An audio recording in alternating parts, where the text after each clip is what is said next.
Trust, once the foundation of our relationship, crumbled away. I discovered she had been stealing money from me, small amounts at first, then larger sums. When confronted, she denied everything. Then she blamed me for not trusting her. The lies became a constant current, pulling me further into the abyss. She would invent stories about her past, her family, even our own relationship. It was as if she was trying to rewrite our history, to fit a narrative that only existed in her mind. The betrayal cut deep. It wasn't just about the money. It was about the violation of trust, the manipulation, the utter disregard for my feelings. I was starting to realize that this wasn't love. This was something far more sinister. It wasn't just our relationship that was affected. Her disorder started to seep into every aspect of my life. She would isolate me from my friends and family, accusing them of not understanding her or our relationship. Then came the strangers, people she met online or on the street. She would invite them into our home, sharing intimate details of our lives. It felt like an invasion, a violation of our privacy. My home, once my sanctuary, had become a stage for her drama. I felt suffocated, trapped in a world of her making. The walls were closing in and I was running out of air. I knew I had to escape, but the fear of her reaction, the fear of being alone, kept me tethered to her. Gaslighting became her most insidious weapon. She would deny things that had happened, twist events to fit her narrative, and make me question my own sanity. It was a slow and insidious erosion of my self-worth.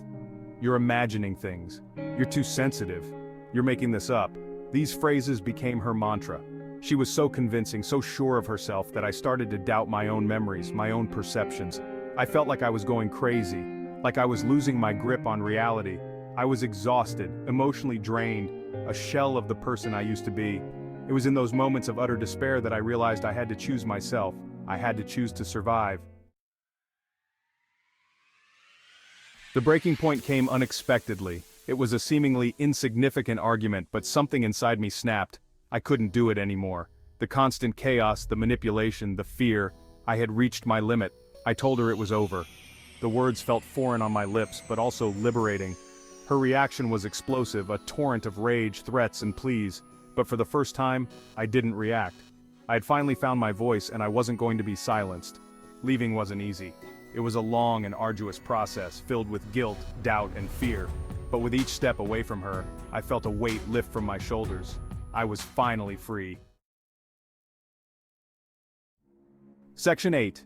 Picking up the pieces. The aftermath of the relationship was a blur. I was emotionally and physically exhausted. The process of healing was slow and painful, like picking up the shattered pieces of myself and trying to put them back together. Therapy was my lifeline. It provided a safe space to process the trauma, to understand the complexities of BPD, and to forgive myself for staying as long as I did. I had to mourn the relationship, but more importantly, I had to rediscover myself. It was a long and arduous journey, but with each passing day, I felt my strength returning. I learned to set boundaries, to trust my instincts, and to prioritize my own well-being. I was no longer a victim. I was a survivor.